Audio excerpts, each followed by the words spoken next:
2014 বিশ্বও Fanon ফাইমানি ইয়াগুলো radio মন কি বাত পান্ডা Changi রুখা হাকতনি মন্ত্রী বক্রাও নরেন্দ্র মোদি ও পান্ডো বারো হাকতনি হুকুমো মুকুমনি সিমি চেঙ্গি থংমং তাকমুং তিন তুই হাকতনি जुदा जुदा कग्न तुई खुरसावै साजागो आसिसाल रमै मन्त्री बखकनि कग्न रेकर्डिं खाये पांडो खना जगि तमनि फियाबा मन की बात पांडनि फिल सारा कामन रगै दादा सिदा कथां आवायमं खालायजाका कक्तिसलो आगतलनि पुरनिगमनि 7 नम्बर वार्डनि लवाजुंबाय ITI इसिता काइलेबरि थायो मन की बात पांडा संगाजाका आरो BJP हासनि तांफंजो पापिया दत्त मन की बात पांडानि यागुलो कक्थननि बिसंगो दादा सिदंगै खुखेंका সালের 3 অক্টোবর থেকে ভারতবর্ষের যশস্বী প্রধানমন্ত্রী নরেন্দ্র মোদীজি প্রতি মাসের যে শেষ রবিবার উনি সমগ্র দেশবাসীর সাথে ওনার মনের কথা যেটা ওটা শেয়ার করেন মন কি বাতের মাধ্যমে।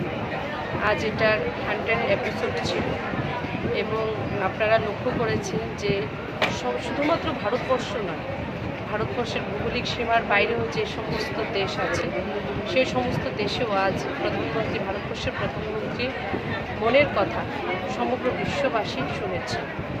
আজ এখানেও 6 আগরতলা 7 নম্বর ওয়ার্ডের উদ্যোগে নিশিতা বিয়ে বাড়িতে সে ব্যবস্থা করা হয়েছিল। আমরা প্রত্যেকেই নরেন্দ্র মোদীজির কথা আমরা শুনেছি এবং আমরা দেখেছি এই যে 100টা যে এপিসোড আজ যেটা কমপ্লিট হলো, প্রত্যেক মন কি বাতের মধ্যে ভারতবর্ষের বিভিন্ন প্রান্তে এরকম অনেক ঘটনা যেগুলো হয়তো আমরা জানতে পারতাম না যদি প্রধানমন্ত্রী সেগুলোকে বাছাই করে করে না নিয়ে আসতেন, না আমাদের বলতেন।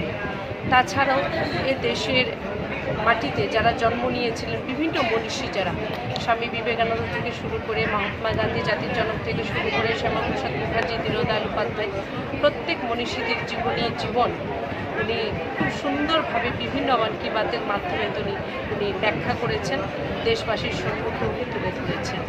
খুব ভালো লাগছে। আমি লক্ষ্য করেছি আজ টিভির পর্দায় আজকে প্রায় দূরদর্শন আমি যেটা দেখলাম 100টা প্লেস তারা কভার করেছেন। আমাদের রাজ্য ভারতীয় জনতা পার্টির উদ্যোগে প্রায় 1,500 জায়গায় এই আয়োজন করা হয়েছে।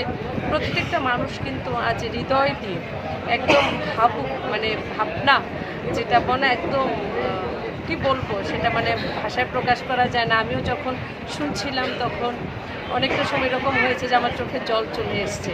কারণ দেখুন, আমরা এরকম একজন প্রধানমন্ত্রী পেয়েছি। আগেও দেখেছি অনেক প্রধানমন্ত্রী যাকে শোনার জন্য দেশবাসী অপেক্ষা করতে হতো যে প্রধানমন্ত্রী একটু কথা বলুন, কিন্তু আজ এতটা গর্বিত আমরা যে রাষ্ট্রের সর্বোচ্চ শিখরে বসা মানুষটি প্রতি মাসে একবার উনি দেশবাসীকে সম্বোধন করেন।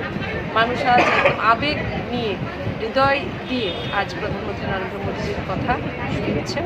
খুব ভালো লাগছে।